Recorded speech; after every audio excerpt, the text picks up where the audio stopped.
Ladies and gentlemen, the program will now begin. Please welcome your 2021 hosts for the annual meeting and business celebration of the Paducah Area Chamber of Commerce, Suzanne Farmer from Mercy Health and Todd Faulkner from WPSC Local 6.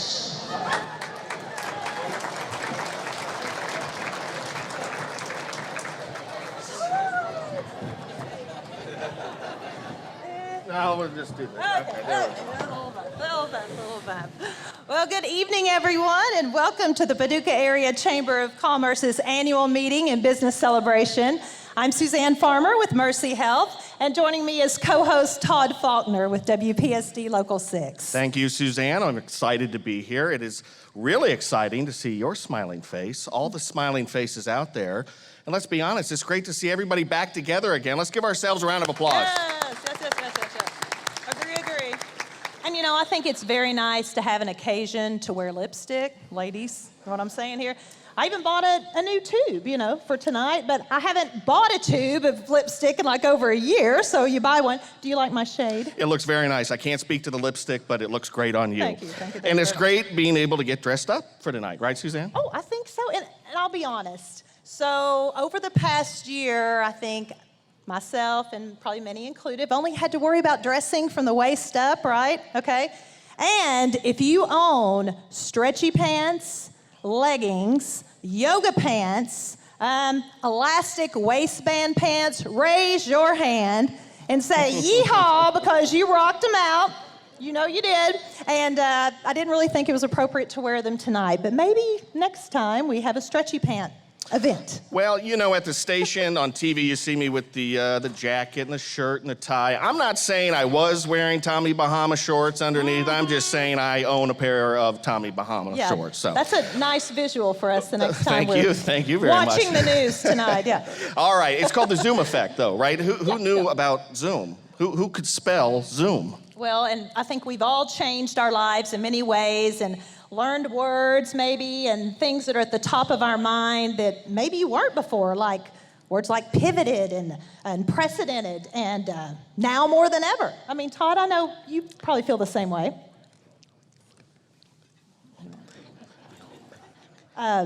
Todd, you're muted.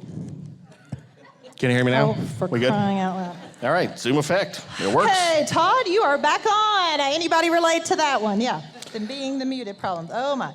All right, all jokes aside, we never want to make light of what we've all been through the last year and a half. It's really affected our community and our neighbors.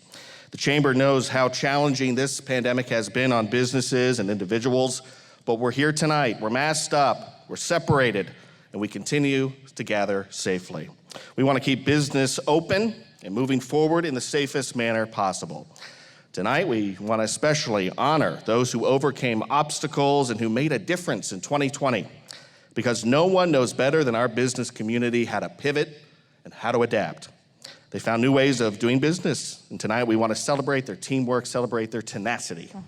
And without the support of our community and our local businesses, events like this would not be possible. We have two presenting sponsors we would like to recognize: Mercy Health and CSI. Mercy Health Lourdes Hospital is a proud member of the Paducah Area Chamber of Commerce. Since it began providing care 116 years ago, Lourdes Hospital has become a regional referral center for more than a dozen counties in western Kentucky, southern Illinois, southeast Missouri, and northwest Tennessee. It offers patients an extensive array of medical specialties and technologies typically found in larger cities. Please join me in thanking Mercy Health for their support. And Suzanne, we also want to thank presenting sponsor CSI. CSI was incorporated in Paducah March 6, 1965, 16th rather, and has grown from a regional provider of innovative banking solutions to a leading technology company serving thousands of financial institutions and corporate customers, both foreign and domestic. Central to CSI's success is a culture dedicated to not only developing long-lasting relationships, but also serving in the communities in which we live and work, ideals that certainly align with the Chamber's goals. CSI is a proud member of the Paducah Area Chamber of Commerce and considers it an honor to give back to the business community that has played such an important role in its success. So please join me in congratulating and thanking CSI. Mercy Health and CSI are both great corporate partners in our community, and we thank them for serving as our presenting sponsors tonight. We also have 3 platinum sponsors that we would like to recognize and have representatives here tonight. From Atomic City Family Fun Center and co-owners, Jeff and Charlotte Pierce. And just let me add that you guys opened during the pandemic, right? How was that? Good times? Yeah, you did it, that's right. And you lived to tell the tale, there you go. Four Rivers Nuclear Partnership, Corey Hicks, Business Services Director, and Swift and Staley, President and CEO Leon Owens. Please help us thank these sponsors.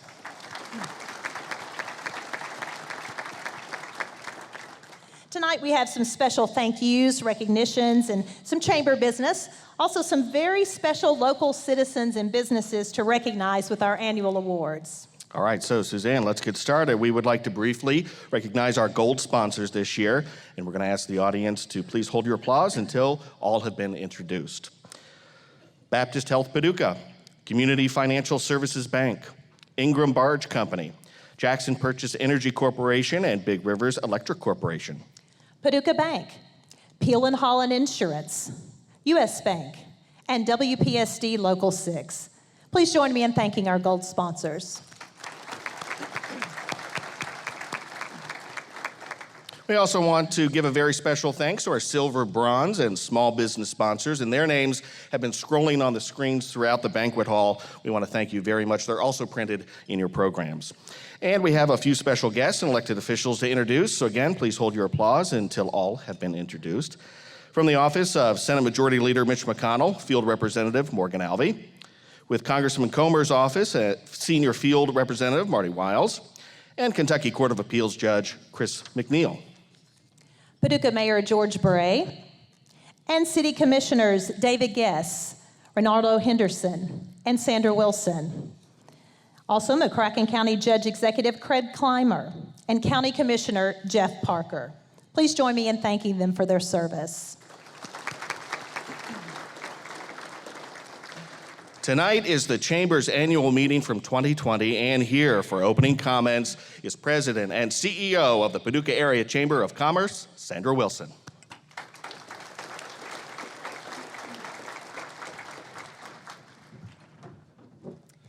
Well, good evening, everyone. Thank you so much for your support for the Paducah Chamber during these past 18 months. We appreciate all of the many individuals and all of the businesses who stayed connected to us. To our sponsors who continue to sponsor our events and programs through the transition from in-person to virtual to now finally back in person, thank you. And many of you actually paid early in late 2020 for 2021. So thank you for that support as well. And thank you for being here tonight. As they said, it's so nice to finally get to be together. We've slipped in a couple of breakfasts, some other events, and we're trying to show that we can do it safely and that we really want to see each other's faces. We all experienced so many challenges this last year, but we've created even stronger partnerships than we had before with our organizations locally, across the state, and even across the country as we all rallied together to face 2020 and now into 2021.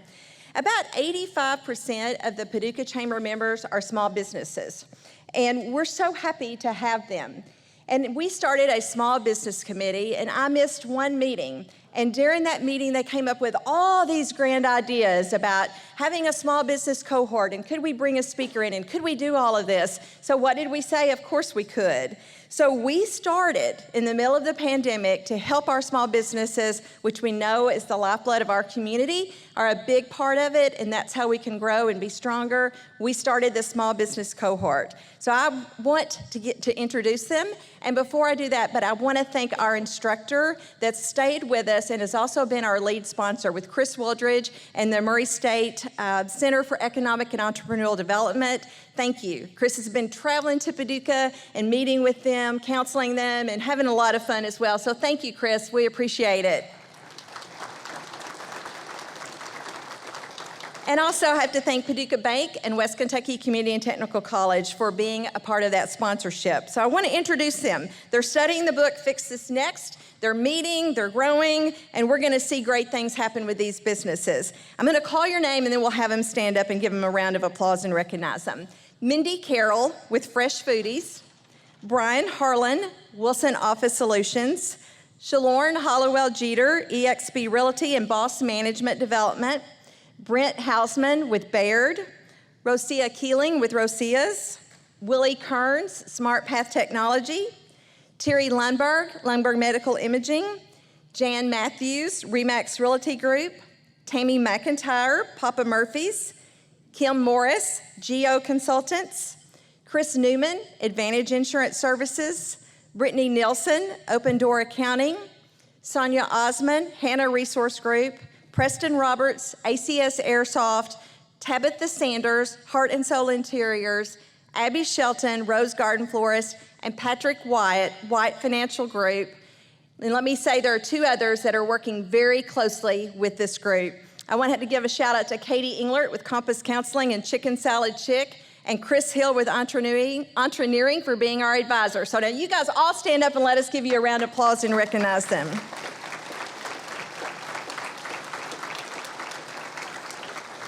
You've heard their services, so next time you need those, reach out to them. One comment that I have said over the last 18 months has been, I don't know how a local Chamber of Commerce could have survived without the support of the Kentucky Chamber of Commerce.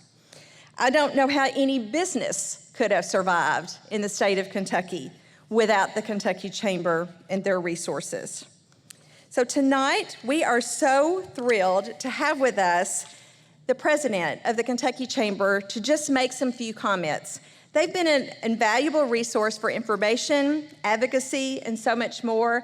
I have the privilege of serving on the local Chamber Advisory Board, and this year serving as the chair of the Kentucky Chamber of Commerce Executives. I know them, I trust them, I appreciate all of their staff. They're such a good partner. And when I called, Ashley Watson said if she would come and visit with us for a few minutes at our annual meeting. I'm saying a few minutes, you can speak however long you want to. But anyway, she immediately said yes, not having any idea that what would be going on in Frankfort is a special session that also impacts all of your businesses as well. But she said, yes, I'll be there. She was named the president and CEO of the Kentucky Chamber in November of 2019.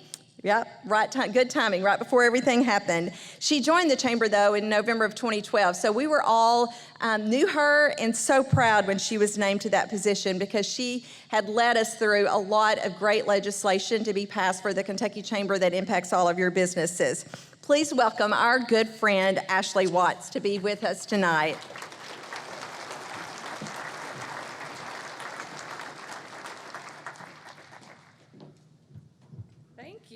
And good evening, everyone. I think like Suzanne and Todd said, we're all used to usually being behind a Zoom screen.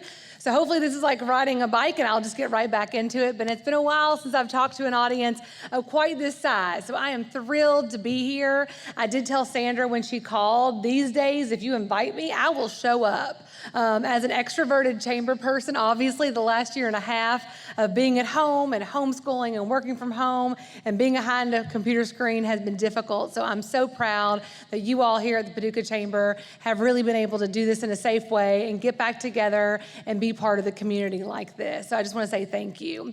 I do want to also say thank you. Every group I talked to lately, and this is in true sincerity, to say thank you for what you all have done for the last year and a half. If you think about Kentucky businesses, you think about having to have shut down. You had to adapt to ever-changing guidelines, which sometimes we didn't even know was going to happen the day before. And we also had to deal with a workforce shortage unlike anything we had ever seen. And on top of all of this, you kept your employees, your patrons, and all Kentuckians safe. And I would say from a state chamber perspective, every time I would turn on the news and hear about another business in another state having an outbreak, it never happened in Kentucky.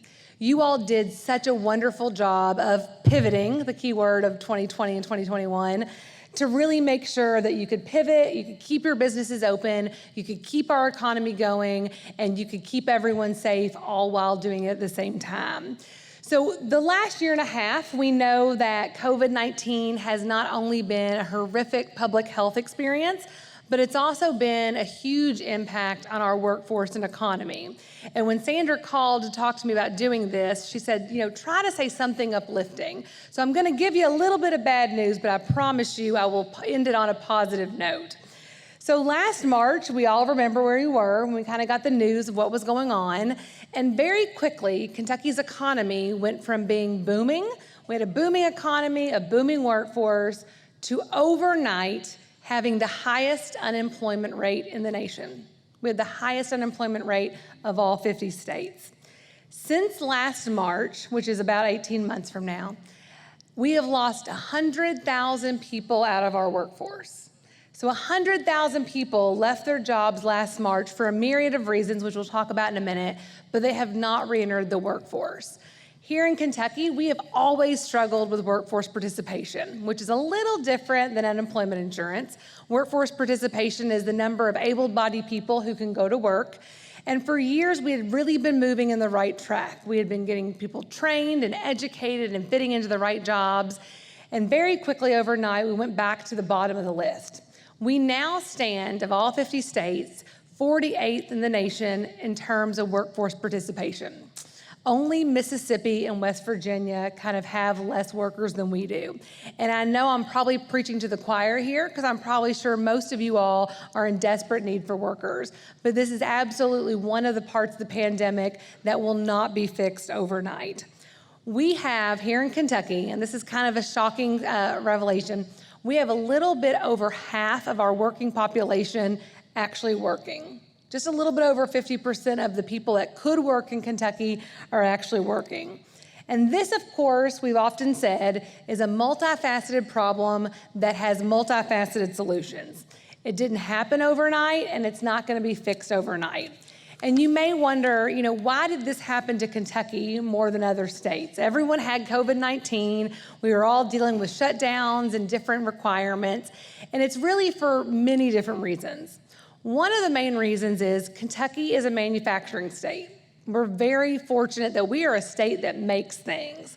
But if any of you all are like me, who I have two children, one's in first grade and one's in fourth grade, and I just realized a couple weeks ago, this is now the third school year we are dealing with the COVID-19 pandemic.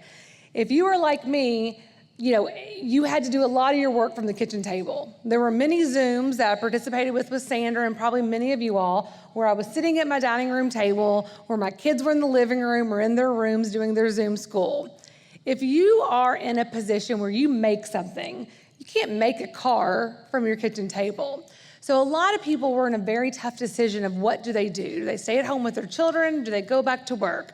So being a manufacturing state, even though it's a wonderful thing on most days, and we attract a lot of jobs here, when it comes from working from home and pivoting, it wasn't so easy. Another thing that really kind of showed us as a disadvantage was childcare. And a lot of times we talk about COVID-19, and we talk about issues, and we say, this heightened a lot of our inequities we already had here in Kentucky. And childcare is definitely one of them. We already had parts of Kentucky that struggled with childcare, that didn't have enough childcare for really the needs of the community. And in COVID, of course, much of the childcare was closed. And most of the time when childcare was closed, it affected women. So a second ago, I said there were 100,000 people that had not returned from the workforce from last year. More than 2/3 of those are women.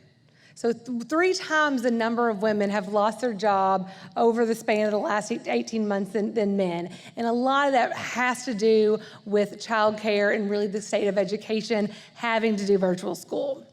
Another thing is obviously safety. Some people just didn't feel safe going to work, or their work had to shut down.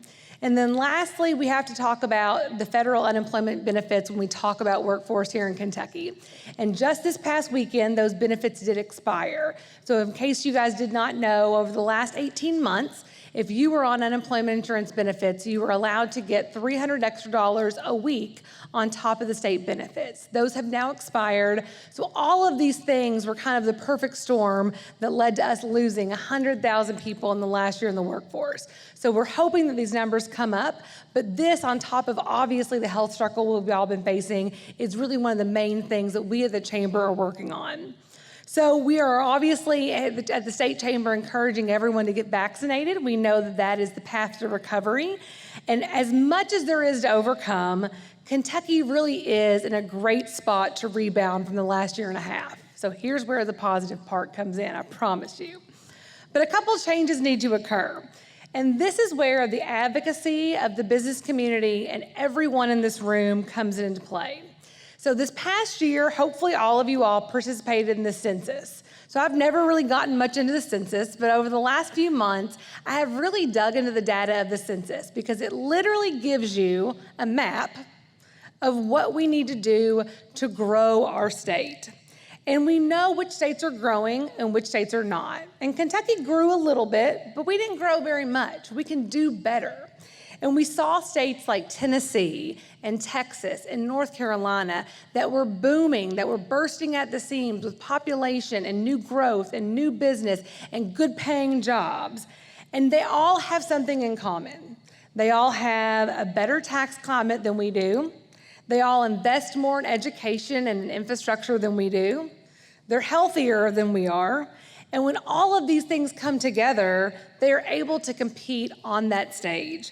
They're able to attract good businesses and good paying jobs to their state. So we literally now have a roadmap of what we need to do to be like those states where we want to attract that business to Kentucky, grow our population, and really live up to our full potential. The Kentucky State Chamber, and I know Sandra has probably told you this, and I've been to visit you many times over the years, our primary focus is advocacy. We want to be your eyes and your ears in Frankfort and in Washington when you are here in Paducah running your business and building your community. And that is why it is so important that your chamber takes an active role in advocacy. And for this, I want to say thank you. You all know right now, like Sandra said, there is a special session going on. So I apologize to the people at my table if I was being rude and checking my phone. But literally at this minute, the legislature in Frankfort are voting on bills very important dealing with the COVID-19 pandemic. And your community and your chamber over the last couple of days have weighed in on these issues. They've signed letters, they've called their legislators, and all of this makes a really big difference. We all just have to turn on the news any given day and know how divisive politics can be. But because of this is why it's so important that we as business leaders make our voice be heard on these issues and focus on good pro-business policies that will help our economy and help move our state forward. You all are a great example of strong advocacy. You guys do DC fly-ins, which I know you guys are doing in a couple weeks. You come to Frankfort typically on a regular basis, and you're involved actively in legislation. And it really does make a difference. I often say I have been kind of in the advocacy, lobbying Frankfort world for about 18 years. So they know what I'm gonna say when I come talk to legislators about a certain issue. They know the chamber stance. But it really does make a difference when they hear from you all in your chamber and the people they see at church on Sundays or the grocery store asking for a specific issue. It is now more important than ever that the business community be united in our voice and be strong in advocacy. And you all have done a tremendous job here at the Paducah Chamber. And you have a fearless leader in Sandra. She mentioned she is the chair of our Kentucky Chamber of Commerce Executives Network. So just like here in Paducah, there are local chambers all over the state. And to date, there are 87 local chambers all across Kentucky. And over the last year, Sandra has led this group of 87 local chambers. And it's been a great honor to work with her on all of this. And she is really a tremendous partner. You guys hear sometimes the stories about the legislature and they meet until midnight.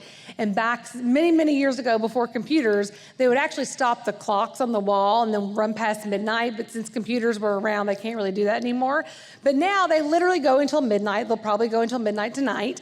And back in the spring, we were advocating from the chamber perspective very hard on a bill to increase our investment in infrastructure. So more money for roads and bridges and waterways and railroads and everything dealing with infrastructure. And you all were literally on the front line of that fight. You not only made calls and visits and emails and texts and everything that you had to do kind of in a COVID-19 way where we couldn't visit each other, but you all were right there. And those very last nights of the legislative session, Sandra and I were texting and calling back and forth, and she was reaching out to your delegation late at night to make sure we could get some of those bills across the finish line. So you guys really are on the front lines of the advocacy fight. And though the infrastructure bill in the state did not pass, we do kind of have another opportunity on a federal level. So a couple weeks ago, you guys may have seen in the news that a federal infrastructure bill did pass the Senate on bipartisan measures, which sometimes these days is hard to believe. You always hear you're either one side of the aisle or the other. But infrastructure, I say for business, is apple pie. It doesn't get much easier for businesses to agree that we need more infrastructure. We know that infrastructure leads to jobs and leads to more development within your state. And so your chamber, have signed on to support the infrastructure bill that's moving through Congress. And that's so important because, like we said, the Kentucky Chamber, they know we're going to support infrastructure. They know our faces. They know the letters we're going to send. But when they hear from you all in your community, it really does make a difference. So for that, I just want to say thank you. Keep up the good work. I know sometimes when you turn on the news and politics seems to be so divisive and you're on one side of the aisle or the other, I think the chamber can really be the adult in the room and focus on good policy and make sure that policy is heard. So we have great potential ahead of us. We have a couple things we need to get done, but you all in Paducah are really doing your part to make sure that we can grow Kentucky, grow our economy, and make sure all these challenges are met. So thank you all so much for having me. It was lovely to get to travel, to sleep in a hotel away from my children, to put on high heels and some makeup. So any other time you want to invite me, I promise I will be here. But thank you all so much. You have a tremendous chamber, a terrific leader, and we cannot be more pleased with our relationship. So whatever we can do to help you all along, we want to do it. But congratulations again on a fantastic night and a wonderful year. Thank you all.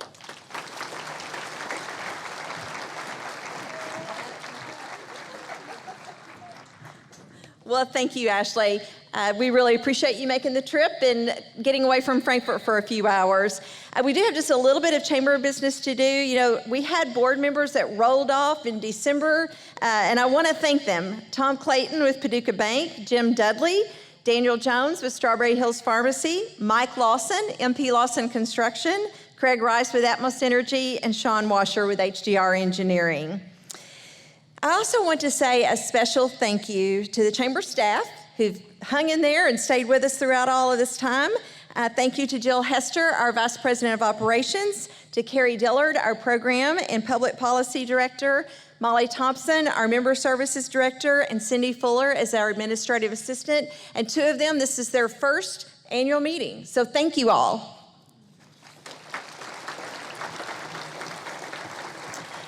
And we would normally pass the gavel in January. We didn't get to do that, but we kind of did a little bit at a virtual meeting.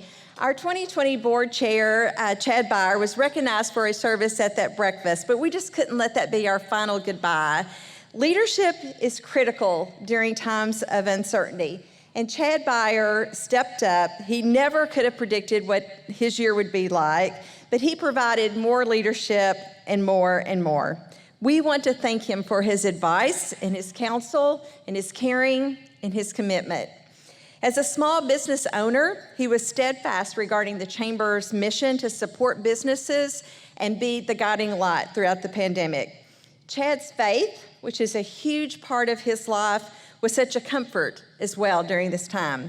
He was a true sounding board when we needed the encouragement to keep moving forward, and we are very grateful to have had Chad Byer as our chair during 2020. So thank you, Chad. Come on up here and let us recognize you.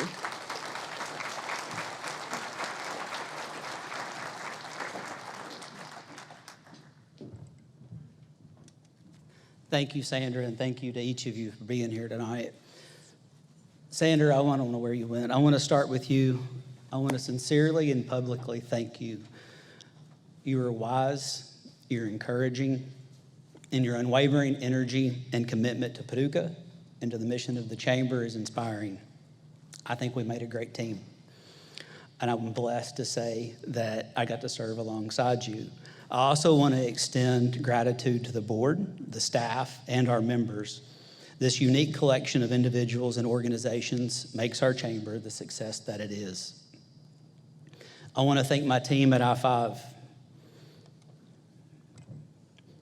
You've been patient and persistent in my time of serving, and you make me proud. You also keep me humble with a near constant throwing of shade in my direction.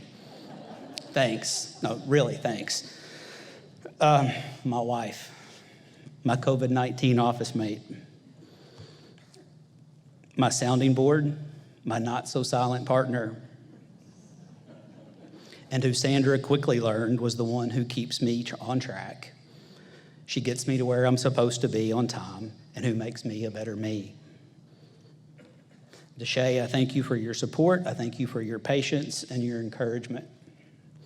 I could not have served in this capacity without you and without knowing that you're my ride or die.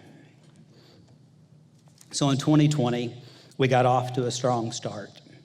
But as you all know, we were forced to make a hard left when COVID-19 first forced us to go virtual. That being said, the Chamber did not slow down. We continued to serve and quickly became the source for information regarding COVID-19 and the resources available for business. We hosted many Zoom calls and addressed the needs of our business community that range from mental health needs to financial support. And I can't state strongly enough how proud I am to have served in a time of such tangible need.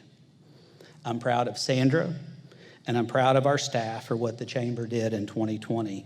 I believe that what they accomplished was an unprecedented level of care, concern, and service.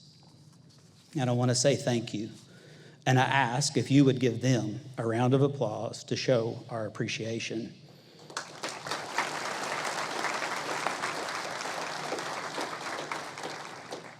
So I'm going to tell you a quick story. I'll talk fast if you'll listen fast. So there's a place in LBL that's called Cravens Creek. And in my mind, Cravens Creek is about the closest thing you can get to a clear mountain stream in western Kentucky. Making a trip to Cravens Creek as a kid was special to me. I remember Cravens Creek with clear water, a beaver pond. I remember it being full of life. I remember chasing suckerfish, catching crawdads, and stick boat races in the current. But to get to Cravens Creek, it was an event in and of itself. We would walk the gravel shoreline to the end of the bay and around where Cravens Creek fed into the bay. To make this trip, we had our lake shoes on. Lake shoes were simply last year's shoes that were too small, that your mom said you could wear in the lake. We likely had on cut-off jeans. You should simply picture the movie Stand By Me as we started on this trip to Cravens Creek. So to get to Cravens Creek by the end of the bay, you had to walk through the suck. The suck was thick, sloppy mud. And at the end of the bay, that would quite literally suck your lake shoes right off your feet. Do y'all know the kind of mud I'm talking about? Have you ever done that, right? And so this mud, well, it sucked. I told Sandra I'm going to say suck a lot tonight. She said she thought I could get away with it. So it made the trip hard, and it made your shoes heavy, and it made you question if you really wanted to make that trip. So I'm curious. If I ask you tonight if you've ever walked through, maybe in the last 18 months, something that's tried you in a real way, something you weren't sure you knew how to handle, or even if you'd even be able to get to the other side of it, I wonder, would you be willing to be honest? Would you be willing to be a little transparent? Maybe even a little vulnerable? So I'm curious, for real, is there anybody that would just raise their hand and say, man, I've been through it.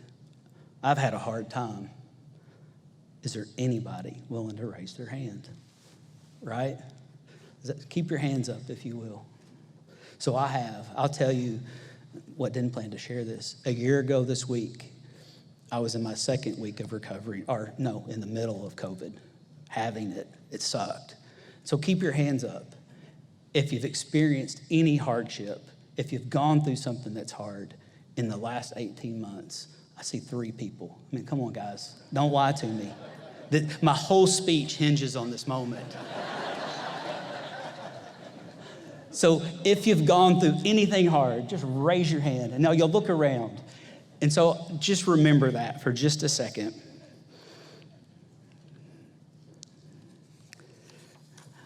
A lot of time in business, we put on a mask. I'm not referring to the mask that many of you have on or that we've been wearing tonight that make it so hard to interpret the expression on your face. But the mask we put on in business has the same effect. We want everybody to think we're doing great. In some ways, it's easier. Trust has to be earned. We can't and we shouldn't be vulnerable with everyone. We fear if we admit hardship, if we admit struggle, if we admit we're stuck in the suck, we may be perceived as weak, unsuccessful, incapable, whiny, pessimistic, a downer. But the truth is that couldn't and shouldn't be further from the truth. Hardship means we're human. It means we're trying. It means we're, as Teddy Roosevelt said, the man in the arena whose face is marred with dust and sweat and blood, who is striving valiantly. You see, as I'm being transparent with you tonight, I would say that business has presented me with some of the greatest challenges and more suck than most anything in my life. It's also offered a great deal of opportunity. It's provided for my family. It's been used as a tool to grow my faith. I've built amazing relationships. I've been required to grow as a leader and simply as a person. I couldn't imagine not having have had the life experiences that I've had except through small business. It's been worth it. So if you looked around early, you'll notice that most everyone in the room raised their hand. And if you didn't, you probably should have. They've all walked through something that tries them. You see, the suck is universal. We've all experienced it. Are you willing to agree with me? Just agree that hardship is a common denominator. We all deal with it. We all have things in our life that try us. It's the nature of being human. So if you will, consider this. We're not as different as the world might say. We're more alike than the media might have us believe. And though I believe we are each uniquely and wonderfully made, to steal the title of a great book, you are the same kind of different as me.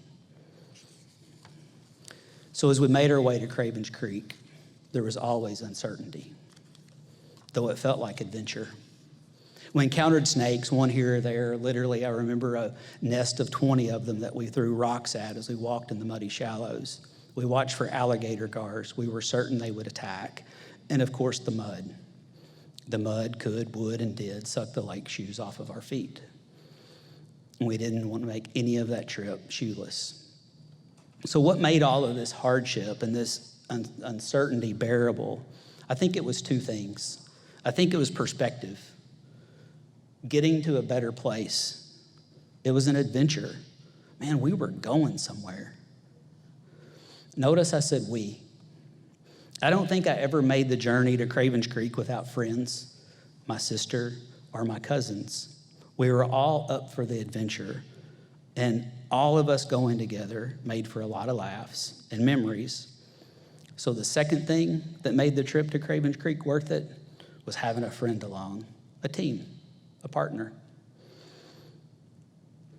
A second set of eyes watching for the alligator gars, another handful of rocks to throw at the snakes while you reloaded, a shoulder to lean on while you dug your shoe out of the mud. Somebody to trust, to share your experience with, is absolutely essential. It simply makes it more fun when the going is good and more bearable when, well, it's not so good. So I'm sure you're asking, what does any of this have to do with the chamber? What's this have to do with you? And why am I sharing childhood stories at a chamber dinner? I'm getting there. Know this, the chamber is going somewhere, and we want you to go with us. We're on your team, and we appreciate you. We're on a mission. We continue to serve our partners and community. We will advocate for our Paducah and McCracken County in DC and in Frankfort. We will persist in supporting small business. We will keep on developing leaders. We will not stop bringing ideas and people together. We will move ahead and be the resource that you need. There's been plenty of suck in the last 18 months. It's been glaringly and painfully obvious. But your chamber has not stopped moving forward. We have not stopped striving to serve. Did we pivot? Absolutely. And I'm proud of the pivot. I'm proud of how we delivered. I'm proud that our Paducah area chamber was and continues to be the shoulder to lean on to so many businesses through COVID-19 and beyond. So now, if you'd allow me, I'd like to talk to each of you personally. Sometimes suck happens. We know this. So whether you just got out of it, you're stuck in the middle of it, or you're headed towards it, suck happens. When it does, just keep going. Just keep going one little step at a time, even if it's difficult, even if your shoes are heavy, even if they've been sucked right off your feet. Don't quit. Don't waver. Take another step and then another. You're going somewhere. And it's full of life and clear water. So as we continue down this path of uncertainty, I want you to know this. Faith teaches us that the other side of hardship is always something better than was before. We can have hope in adversity. So whether you're of the same faith as I am or not, this principle proves itself over and over and over again. And it's been proven in the middle of this. And if you'll just adjust your perspective, you'll see it. So I'm going to close for the night with this. It's a verse from the Bible. It's the shortest verse, in fact. Jesus wept. So the story here is that Jesus' friends, they were in the middle of the suck. Mary and Martha, they were grieving the death of their brother. Jesus, their friend, came from a great distance to be by their side. He was compassionate. He was understanding. He wept with them. Sometimes we all need that, even in business. So I want to encourage you tonight to be that person who comes when called. Be the person who calls out and asks for help when you're in need. Give someone a chance to reach out to you. Most everyone here raised their hand, and they indicated that they had dealt with trials and difficulty, the suck. So remember, you, each of you, are the same kind of different as me. We are much more alike than we are different. Be compassionate. Be the other handful of rocks. Be the shoulder to lean on when someone else is in the middle of the suck.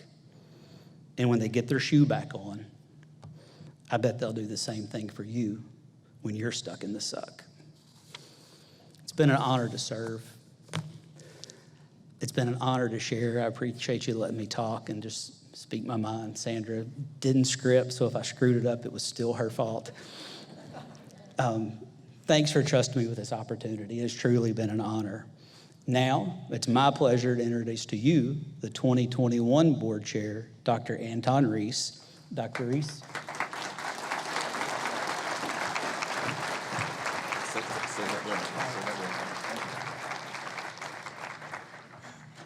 They were way too kind. No, were you saying suck or sock? I can really Suck. Okay. Yeah, you can say it. You can say it too. You know, there's a lot of puns running through my mind, but I digress just for tonight. It's with just the say you. that on that one as well too. And I was also intrigued that you mentioned that you were going to speak rather quickly as part of your presentation. No, I said you had to listen fast. Okay. All right. I just want to be sure. Yeah. Okay. All right. Thank you, Chad. Absolutely, Dr. Reese. It's my pleasure. So, I should have done this 9 months ago, and we kind of did it informally. But it's better late than never, sir. It's my pleasure to officially pass the gavel to Dr. Anton Reese. Dr. Reese, your new 2021 Chamber Board Chair. Congratulations, sir. Thank you, Chad. Yes, sir. It is also my honor to present you with a plaque and a gift certificate in just what I recognition wanted. of your service in 2020. That's our sound effects. Over here, man. I don't know.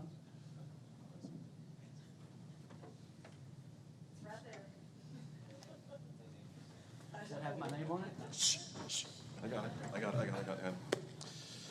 Chad, but we also have a very special award to present to you.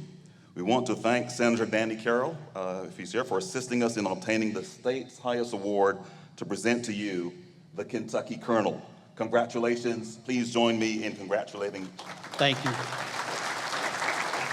Senator All right. Carroll. Oh, there you go. Congratulations. Thank you so much. Yes, sir. Thank you. Thank you, Chad.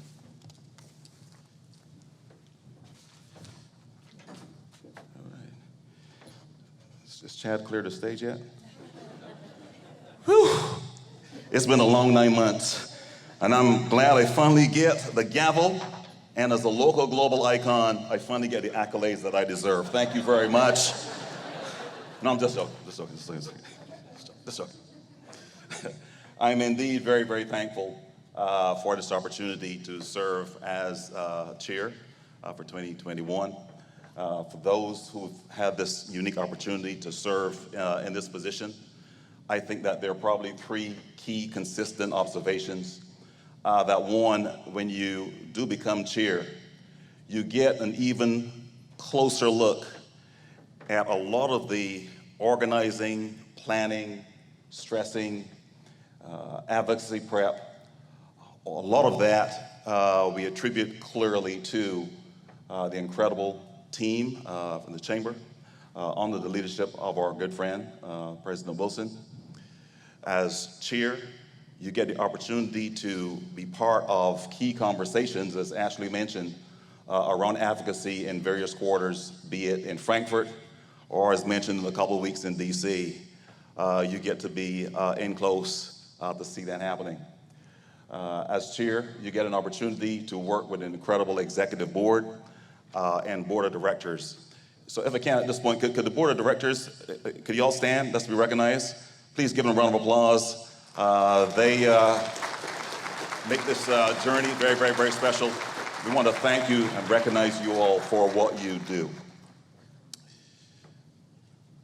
For my final comments about 2021 and what's coming up, I would now like to ask my dear colleague and friend, President, this is going to take a while, Chair, Top 50 Woman of Influence, Commissioner Wilson, to join me here. Stop. The Paducah Chamber is known for its leadership in the community and for offering leadership programs. But as we look ahead to 2022 and the years to come, we are envisioning establishing a legacy of leadership. This fall, the Chamber is establishing a new brand for many of our programs related to leadership. We want to help individuals to lead organizations, businesses, and communities into the future with confidence and vision. We believe our diverse and skilled leaders aren't just a resource, they are our competitive advantage. So tonight, a movie trailer, so tonight, on behalf of our board of directors, we are pleased to announce we are rolling out a new brand within the Paducah Chamber, the Leadership Center, a program of the Paducah Area Chamber of Commerce. Congratulations thus far. Yes. Sandra. Under the brand of the Leadership Center and housed within the Paducah Chamber will be our signature programs like Leadership Paducah, Youth Lead, Paducah Young Professionals, and our Intern Initiative. And we also want to be able to establish many new programs, and in particular one to educate teachers about high-demand careers called educator externships. This would be a brand new program, and we hope to start others all under that brand in the Home for New Programs. 34 years of Leadership Paducah graduates make up our alumni network, and we know many continue to be interested in being involved and continuing the professional development opportunities. We frequently hear about Leadership Paducah 2.0. They just don't want to give it up. And we look forward to working with the Leadership Paducah Alumni Association in this endeavor as well. So as we look forward, we remain focused on providing innovative, impactful leadership development and civic engagement opportunities to help leaders of all stages throughout their life and as we move our community forward. Henry Thoreau once said, sometimes we have to look beyond what we can see. This Leadership Center is an incredible opportunity to build the next generation of leadership for our new member businesses. We look forward not only to next year, but to the next decades of advancing the Paducah region alongside you. So funds for the Leadership Center would be contributed into the Chamber's 501c3 foundation and used to enhance our center's programs. We already have one company we are in serious discussion with, almost at 99.9% contribution level of $100,000 to help us launch it. And they're also willing to serve on the advisory board. And we are in discussion with 2 other companies at very high level contributions as well.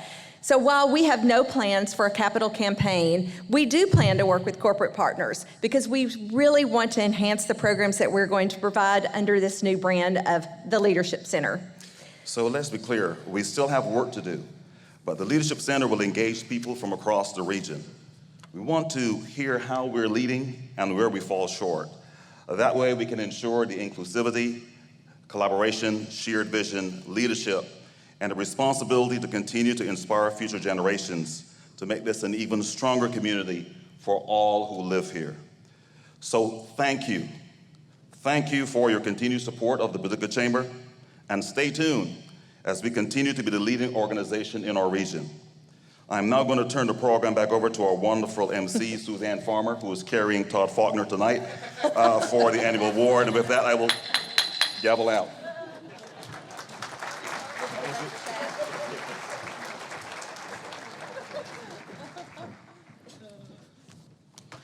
You know, Dr. Reese, you quoted Henry Thoreau, but did anybody hear him at the beginning when he referred to himself as a local global icon? I could have sworn that was the terminology I demanded in my current WPSD contract, so we'll have to check that out. Okay, dream on, got it. The presentation of our annual awards, it's exciting for many individuals, many businesses. The first award is the Young Leader of Western Kentucky Award. Now, this award is a partnership with the Paducah Sun, Four Rivers Business Journal, and the Paducah Chamber. This award recognizes individuals between the ages of 25 and 40 who are making a difference with their profession and career. The winner will receive a $1,000 continuing education scholarship from the Paducah Chamber. 10 individuals were chosen as finalists for the Young Leader of Western Kentucky Award, and they were featured in the September edition of the Business Journal. The winner will be recognized on the front page of the October Business Journal. We're going to briefly introduce the 10 finalists, so please hold your applause until all have been introduced. And please stand as we call your name and remain standing until all have been introduced. And if you'll watch the screens, you'll see the individuals pop up. First of all, Lindsay Barnhill, Director of Food and Nutrition Services, Paducah Public Schools. Jim Dudley, Chairman of the McCracken County Sports Commission. Sarah Ferris, co-owner of Smudge and realtor with the Arnold Realty Group. Nicole Griffin, owner of Tenacity Training. Hillary Landry, attorney, McMurray and Livingston. Kristen Lynch, Senior Wealth Advisor, Jennings & Associates. Brandon Orr, Funeral Director and Embalmer, Milner & Orr Funeral Home. Benjamin Stinnen, Recruitment and Career Services Officer, UK College of Engineering, Paducah Campus. Blair Travis, Director of Marketing, Communications and Business Development, City of Calvert City. And Cynthia Turner, Program Director, Four Rivers Regional Prevention Center. So please help me congratulate these nominees.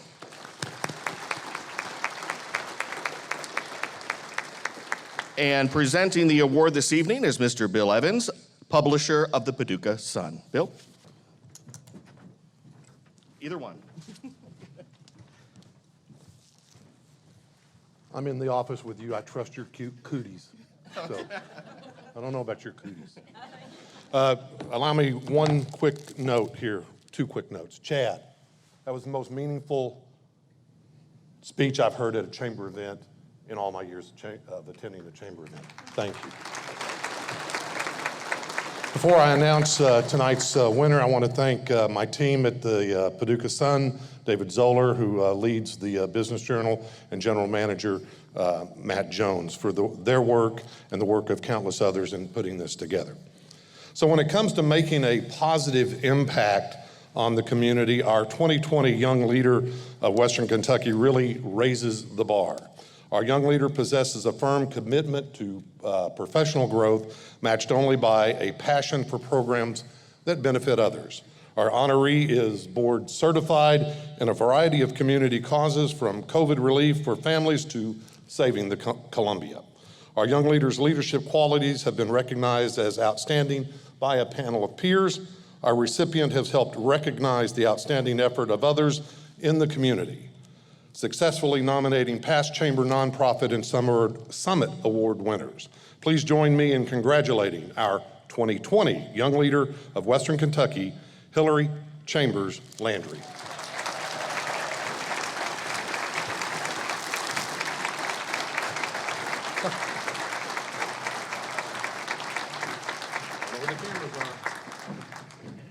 Stand here, we'll get some photos. There we are. Thank you. Well, here's the protective sleeve.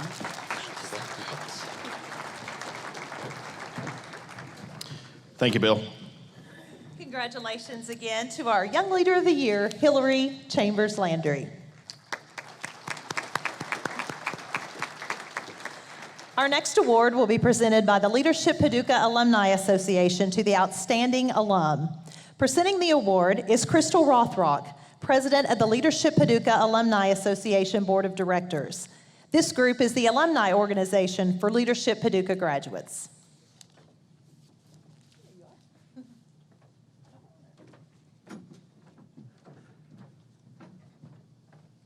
Good evening. It's my honor to serve as the president of the Leadership Paducah Alumni Association this year. We recently graduated 2 classes, thank you COVID, of Leadership Paducah, class number 33 and class 34. If you're a member of one of those classes, if you'd please stand and remain standing.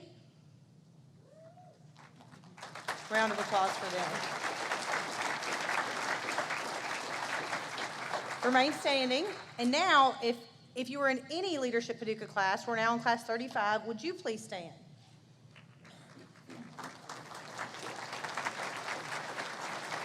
I'd say that's at least half the room tonight, so congratulations, guys, on completing that program.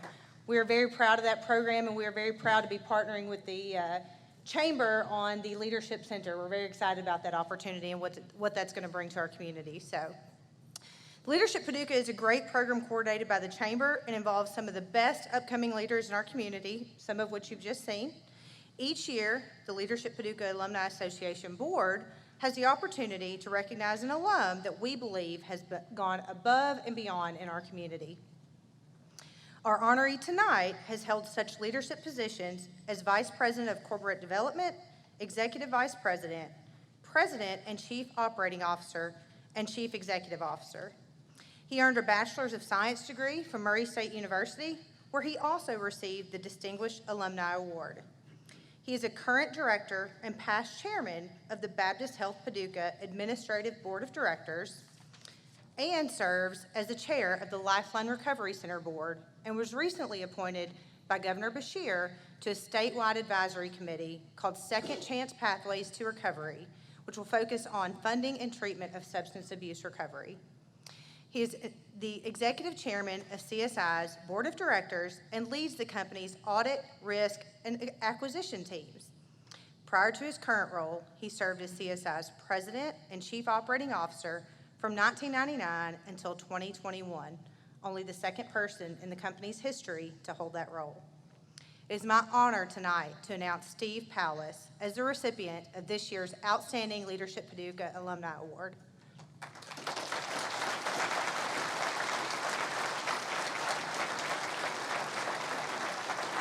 Steve wasn't able to be with us tonight, but he has given a video presentation to receive his award tonight. Well, thank you, Crystal, and good evening, everyone. Sorry I can't be with you, but I'm glad I can join you virtually this evening. I'd like to share with you one of my favorite quotes from Maya Angelou, who said, "I've learned that people will forget what you said, people will forget what you did, but people will never forget how you made them feel." And it's true. I'll never forget how grateful I am that you're honoring me tonight with this prestigious award, and I will never forget how special you made me feel. It's very humbling. So thank you, Leadership Paducah Alumni Association and the Paducah Chamber, for your leadership and tireless efforts year in and year out in helping our community. Enjoy the rest of your evening. Thank you.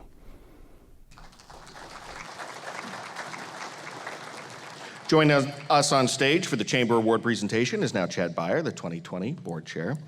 The membership of the Chamber is, of course, primarily made up of businesses, but it is also honored to have an impressive list of nonprofit organizations as members, so it only seems appropriate to recognize an outstanding local nonprofit organization in health and human services for the courage and the strength that they exemplify in supporting our community and its citizens. The recipient of tonight's award will also receive a $1,000 cash award from Paducah Bank. Our honoree not only helps individuals meet many simple human needs, but helps maintain the dignity of those receiving their services. Not unlike many of the stories you will hear tonight, our honoree was creative during a global pandemic. The pandemic may have forced this organization's doors to close, but their hearts for service never did. 2 days after they closed, they rallied. They came up with alternatives to indoor services. Instead of inside seating for lunch, they created a drive-up where clients could still receive lunch. Instead of allowing clients into the building to use the washer and dryer, they offered laundry tokens to a local laundromat.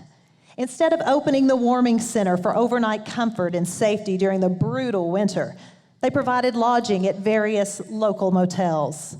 Because the warming center could not open, they spent about $30,000 in emergency lodging, and moving to a drive-through system increased their monthly costs by $8,000 for meals alone. Their number of clients, that increased too, from about 500 meals per day to over 1,000. And Suzanne, citizens of Paducah really stepped up to help this organization through donations, through manpower, but without a centralized location, many individuals would be left without a meal or a warm place to rest their heads. Community Ministries, Inc., more commonly known as Community Kitchen, touched countless lives during the pandemic, long before the pandemic, and makes Paducah a better place to live for all individuals. Please join me in congratulating our Health and Human Services Nonprofit of the Year, Community Ministries Community Kitchen.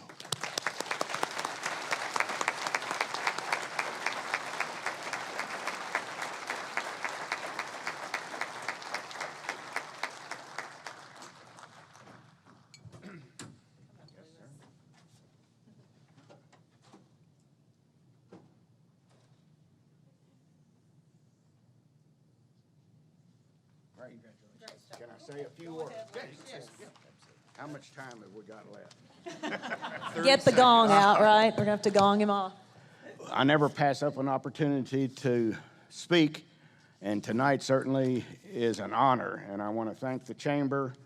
I want to thank the city of Paducah. I want to thank the citizens, our churches, our businesses, our foundations, our trust, everyone in Paducah who has made the Community Kitchen a ministry that grew from a humble beginning in 2009, some 12 years ago.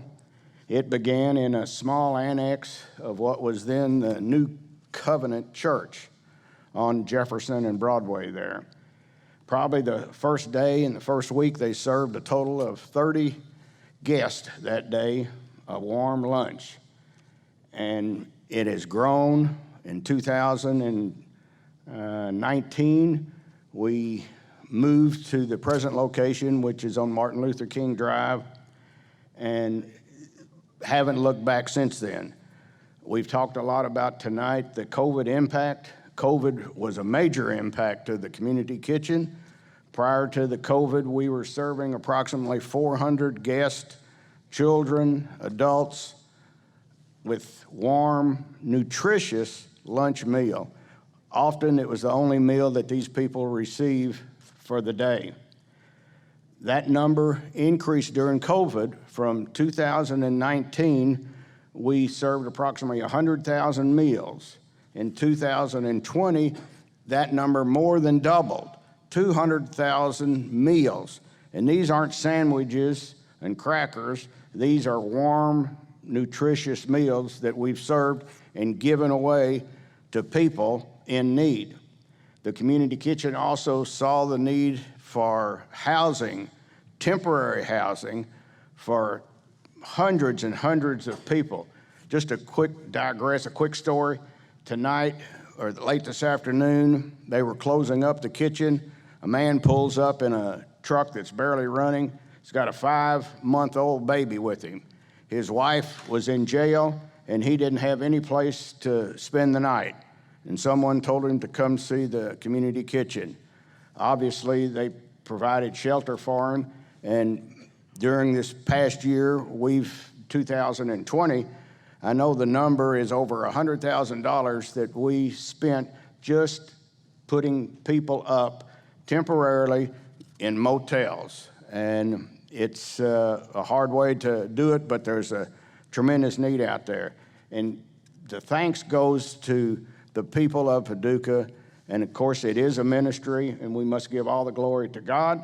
I'm sorry, my wife, Sally, who's really been the push behind the ministry, and our board. Sally's under the weather, not able to be here tonight, and she apologizes for that fact.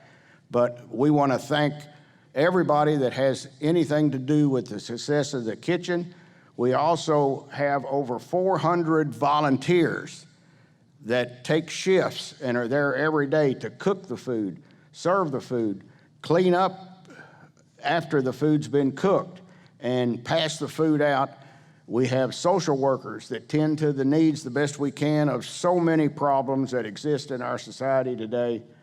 Right here in Paducah. We don't have to go to the big city to find these challenges that many people are facing today.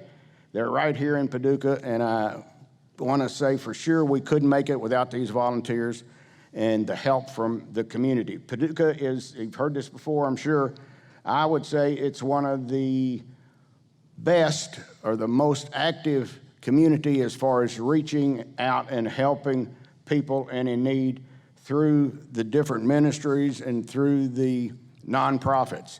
I congratulate those other nonprofits that were up for this award, and I thank you again, and I invite you all, if you're looking for some place to donate some money or donate some time this year, the community kitchen can always use both of those, and we appreciate it, and thank you very much.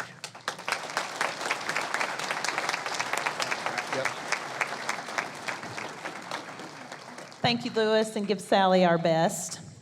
This year, we have added a nonprofit award for our arts and cultural organizations. In 2020, our arts and cultural businesses were hit especially hard. Event centers, museums, and other tourist attractions were shuttered as we all did our part to slow the spread of COVID-19. But this didn't stop our local arts and businesses and our cultural businesses from finding a way to reach audiences. For their resiliency during the pandemic, we have to recognize a second outstanding local nonprofit organization, this time in arts and culture, for how they adapted to find ways to entertain us and bring us together, even when we were apart. To assist with this presentation is Mary Hammond, Executive Director of the Paducah Convention and Visitors Bureau.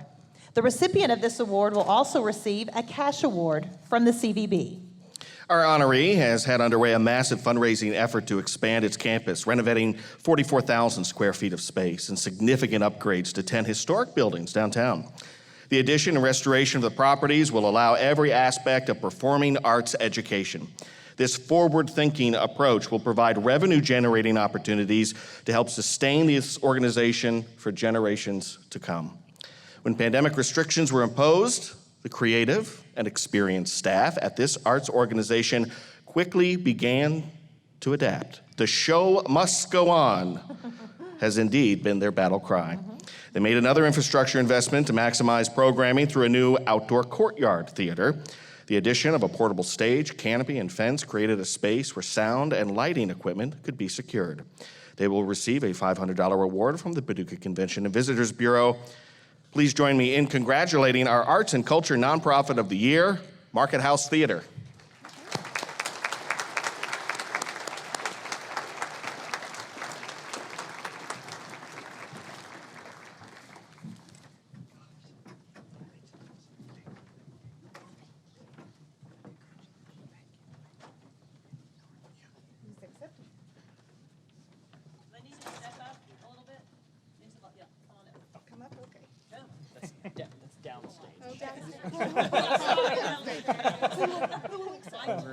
Jessica, you want to accept? Jessica, yes, would you shake your hand? My friend. And not too. The money.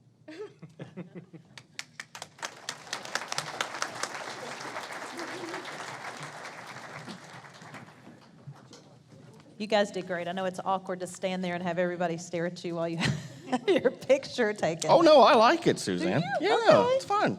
We all stare at you every now and I'm right. and we're making faces like that at you. Think of that next time. All right, next up, we're going to recognize the Chamber Volunteer of the Year. The winner of this year's award embodies the ideals of volunteerism and has donated their time willingly and enthusiastically to the Chamber. They recognize the mission of the Chamber is to support businesses and have made significant contributions toward meeting those goals. She is a servant leader. She is as active in her community volunteering as she is in her professional life. When you need someone to show up and help out, she will find a way to be there. She is a great resource for Chamber members and the community. She is present at ribbon cuttings, the annual golf scramble, volunteers with the annual membership campaign, and serves monthly with the Chamber Connectors. Please join me in congratulating our Chamber Volunteer of the Year, Gilda Martin.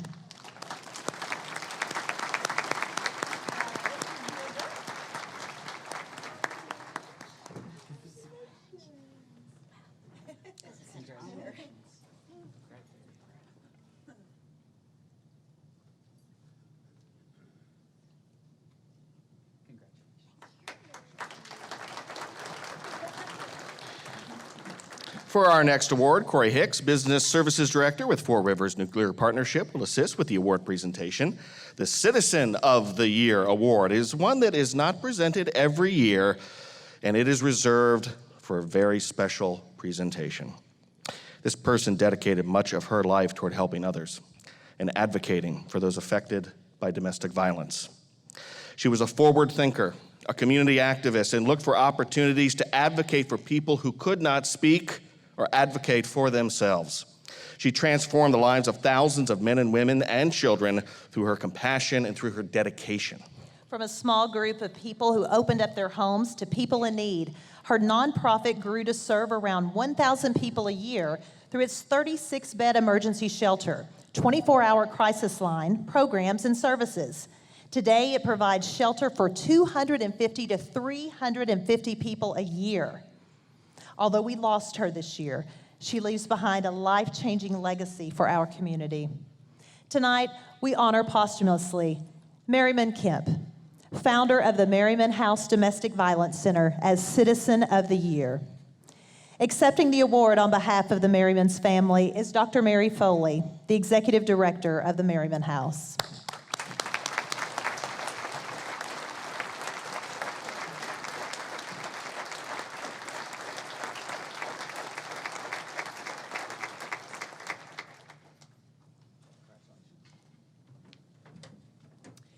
Thank you. I'm honored to take this award in honor of Merriman and on behalf of her husband, who is not able to be here tonight due to a medical procedure, but he did want me to extend his deepest gratitude.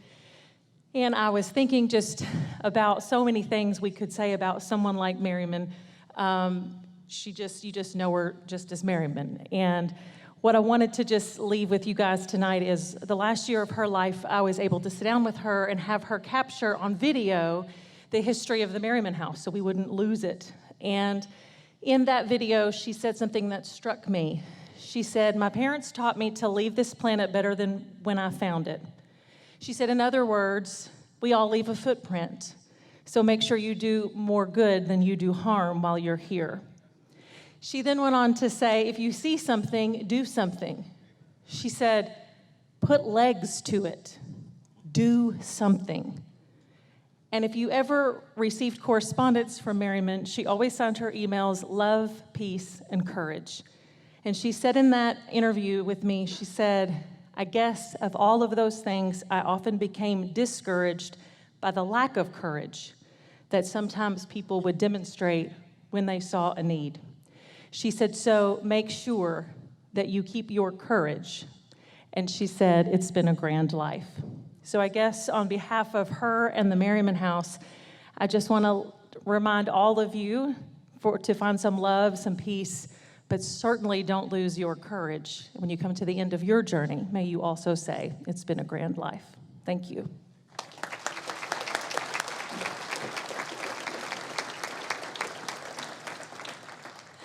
Joining us on stage for the next award presentation is Tammy Courtney from Swift & Staley. The next award is for the Entrepreneur of the Year. To be eligible for this award, a business had to have opened within the past 5 years, be recognized for innovative products or services, and demonstrate community involvement and exceptional performance and growth. Our honoree tonight is a trailblazer. She is the owner of an economically disadvantaged woman-owned small business, an SBA-certified Hub Zone business who has an experienced track record in the construction industry. She started her construction business in Paducah 5 years ago, which specializes in government contracting. As the sole owner and president, she is responsible for her company's overall operations, as well as directing its strategy for growth and expansion. Intech Group has a successful history of providing quality products and services to the federal government, including the U.S. Department of the Army and the United States Army Corps of Engineers. It currently holds a 5-year, $175 million capacity contract at Fort Campbell. In 2020, despite the pandemic and many obstacles in the construction industry, Intech Group had its best year since inception by completing over 50 projects and its contract revenue more than doubling in the last 5 years. And while most of her company's work is often completed away from our community, she is actively on the boards of Sprocket, City of Paducah's Enforcement Code, Paducah-McCracken County Riverport Authority, and the Tennessee Riverline Paducah Leadership Team. Please join me in congratulating our Entrepreneur of the Year, Inez Rivas Hutchins of Intech Group.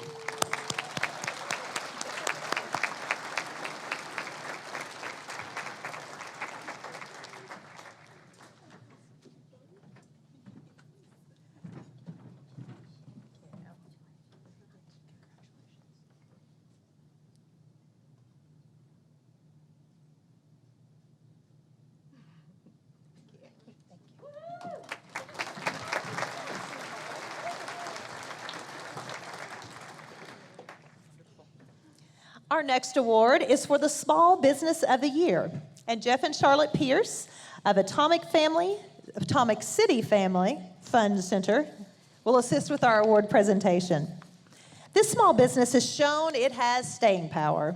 Since opening their door in 1987, its owners have founded, sponsored, or strongly supported every major bicycle event, operation, and facility in Western Kentucky. They have long advocated for bike-friendly roads and trails that connect public parks and spaces throughout the community. They truly believe that bicycling can bring people together to improve bodies, spirits, and their minds and communities. They pride themselves on working for the community good. In an average year, they help local nonprofits raise over $50,000 for good causes, while also donating products, labor, and expertise to schools, playgrounds, charities, and organizations, including free bicycle parking racks to businesses. And for its owners, public service is not a ruse just to get you in the door. It is the way to live. That's good for customers, staff, and the bottom line of business. Tonight, we are proud to honor Bike World and owners Hutch Smith and Martha Emmons as our Small Business of the Year.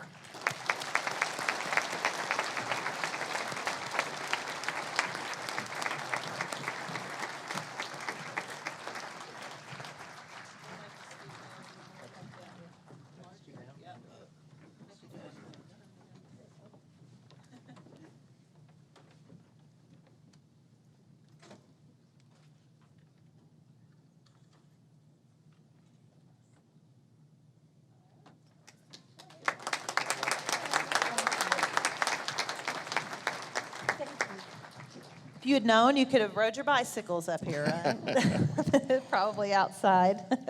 I love it. Congratulations. All right, our next award is for Business of the Year. This group of people set the example for our community in 2020 to be the leaders in health and safety, but also in communication and collaboration. Never before have these healthcare heroes worked more closely than during the COVID-19 pandemic. Together, they organized a regional collaborative of hospitals, public health departments, the Kentucky Hospital Association, and elected officials to share knowledge, share resources, and deliver a consistent COVID response. They coordinated efforts, they shared best practices, and I'm sure they shared some war stories with each other during this unprecedented time. It's been the greatest example of teamwork we are celebrating here tonight. That's right, Todd. We simply could not recognize one without the other. Serving the community in its greatest time of need is a responsibility neither took lightly. While many were seeking safety inside their homes, our two hospitals, with their frontline workers, from the doctors, nurses, janitorial staff, and more, were working around the clock to care for patients who contracted COVID-19 and to keep our community healthy and safe. Hospital communications responded to almost daily media inquiries, keeping the public informed about how COVID-19 spreads and how to best protect our families and community. And when the time came, about how to acquire COVID vaccines at their clinics. At the same time, our local hospitals did not stop caring for the community in all the usual ways, treating patients, managing emergency department visits, establishing telehealth wellness checks, and adding new providers. Words really cannot express how thankful we are to have two wonderful hospitals in our community that represent thousands of individuals who work in healthcare, taking care of all of you, our citizens. Tonight, we salute and thank Baptist Health Paducah and Mercy Health Lourdes, our co-recipients of the 2020 Business of the Year.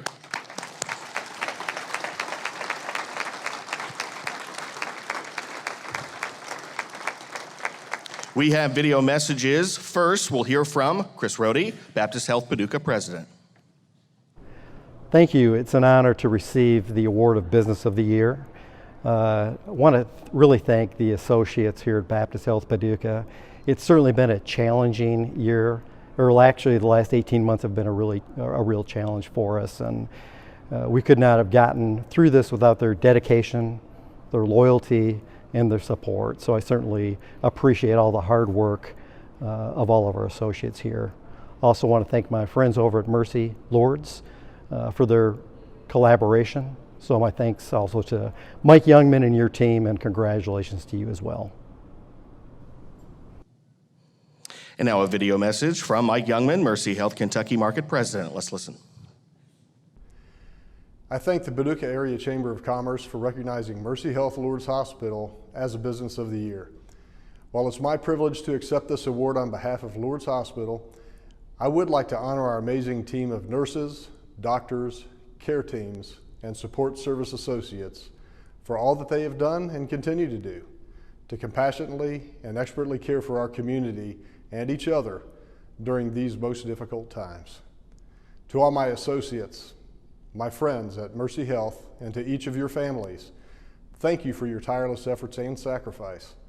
This award belongs to you.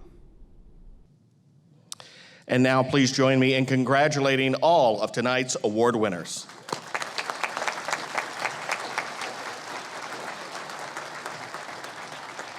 He said we make a great team. I think we should say thank you together. Thank you for being here tonight. Thank you for the support you've shown to us. And congratulations to all of our award winners. Be careful going home. Thanks again.